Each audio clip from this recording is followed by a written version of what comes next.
रूस और यूक्रेन के बीच युद्ध ने दुनिया भर में तीसरे विश्व युद्ध की चर्चा को हवा दे दी है। हर तरफ अब यही बात हो रही है कि कहीं यह हालात तीसरे विश्व युद्ध की शुरुआत की वजह न बन जाए। साल 1530 में जन्मे नास्त्रोदमस एक फ्रेंच फिजिशियन और भविष्यकर्ता थे। उन्होंने कई भविष्यवाणियां की थी, जिसमें से उन्होंने साल 2022 तक तीसरे विश्व युद्ध होने की भविष्यवाणी की थी। आपको बता दें कि नास्त्रोदमस ने और भी कई भविष्यवाणियां की थी, जिसमें हिटलर का शासन, अमेरिका पर आतंकी हमला और द्वितीय विश्व युद्ध भी शामिल है। लेकिन सवाल यह है कि अगर नास्त्रोदमस की तीसरे विश्व युद्ध वाली भविष्यवाणी सच साबित हुई और हम इंसानों ने तीसरे विश्व युद्ध की शुरुआत कर दी तो क्या होगा? क्या तीसरे विश्व युद्ध के हमले को यह दुनिया झेल पाएगी? आइए जानते हैं। दोस्तों, अगर तीसरा विश्व युद्ध हुआ तो जाहिर सी बात है इस युद्ध में वह देश भी शामिल होंगे जिनके पास परमाणु हथियार मौजूद है। इसलिए तीसरे विश्व युद्ध में सबसे ज्यादा और सबसे बड़ा खतरा परमाणु युद्ध का होगा। इसलिए आज हम इस वीडियो में तीसरे विश्व युद्ध में परमाणु हमले और उससे होने वाले विनाश की चर्चा कर रहे हैं। स्विट्जरलैंड की एक संस्था है जिसका नाम है international campaign to abolish nuclear weapon यानी ICAN। इस संस्था को साल 2017 में नोबेल पीस प्राइज भी मिल चुका है। ICAN के मुताबिक एक परमाणु बम के झटके लाखों लोगों की जान ले लेगी। वहीं अगर 10 या सैकड़ों बम गिर गए तो ना सिर्फ लाखों करोड़ों मौतें होंगी बल्कि धरती का पूरा क्लाइमेट सिस्टम ही बिगड़ जाएगा। ICAN के मुताबिक एक परमाणु बम पूरा शहर तबाह कर देगा। अगर आज के समय में कई सारे परमाणु हथियारों का इस्तेमाल होता है तो इसमें करोड़ों लोग मारे जाएंगे। वहीं अगर अमेरिका और रूस के बीच बड़ा परमाणु युद्ध छिड़ गया तो मरने वालों की संख्या 10 करोड़ का आंकड़ा पार कर जाएगा। अभी रूस और यूक्रेन के बीच जंग में अमेरिका ने कह ही दिया है कि हम इस जंग में शामिल नहीं हो सकते। अगर अमेरिकी सेना इस जंग में शामिल होगी तो यह तीसरे विश्व युद्ध की शुरुआत होगी।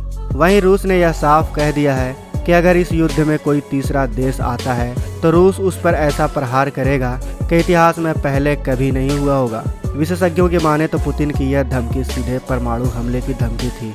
यहीं पर ICAN की रिपोर्ट दिल दहला देती है। ICAN के मुताबिक रूस अमेरिका के बीच परमाणु युद्ध हुआ तो इससे मरने वालों की संख्या 10 करोड़ का आंकड़ा पार कर जाएगी।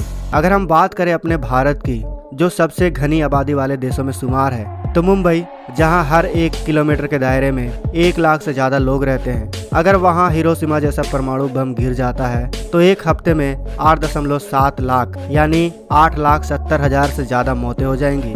अगर अमेरिका रूस के परमाणु युद्ध में 500 परमाणु हथियारों का भी इस्तेमाल हो जाता है तो आधे घंटे के अंदर 10 करोड़ से ज्यादा लोगों की मौत हो जाएगी।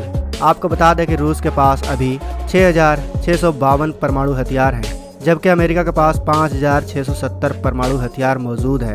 अगर हम सिर्फ दोनों देशों के ही परमाणु मिसाइलों को मिला दें तो इनकी संख्या 12,322 हो जाती है। 12,000 परमाणु मिसाइलों में से सिर्फ 500 परमाणु मिसाइल का इस्तेमाल हो गया तो 10 करोड़ लोगों की सिर्फ आधे घंटे के अंदर मौत हो जाएगी। इसके बाद इसके रेडिएशन का असर दशकों तक रहेगा, जिससे कई करोड़ें मौतें और होंगी। इतना ही नहीं, किसी युद्ध में अगर दुनिया में मौजूद सिर्फ 1% से भी कम परमाणु हथियारों का इस्तेमाल होता है तो इससे 2 अरब लोग भूखमरी के कगार पर पहुंच जाएंगे। साथ ही पूरा हेल्थ सिस्टम भी तबाह हो जाएगा, जिससे घायलों को इलाज भी नहीं मिल सकेगा। दोस्तों, तीसरा विश्व युद्ध कितना खतरनाक हो सकता है इसका अंदाजा आप इस बात से लगा लो कि जो परमाणु बम हिरोशिमा में गिरा था, अगर उसी साइज के 100 बम भी धरती पर गिर जाते हैं तो धरती का पूरा सिस्टम ही बिगड़ जाएगा। ऐसा हमला होने पर क्लाइमेट सिस्टम बुरी तरह प्रभावित होगा और खेती पर भी इसका बुरा असर होगा। अभी दुनिया ग्लोबल वार्मिंग से जूझ रही है, लेकिन परमाणु युद्ध होने पर धरती का तापमान तेजी से कम होने लगेगा। वो इसलिए क्योंकि इन हमलों से इतना धुआं निकलेगा जो धरती के सतह पर जम जाएगा।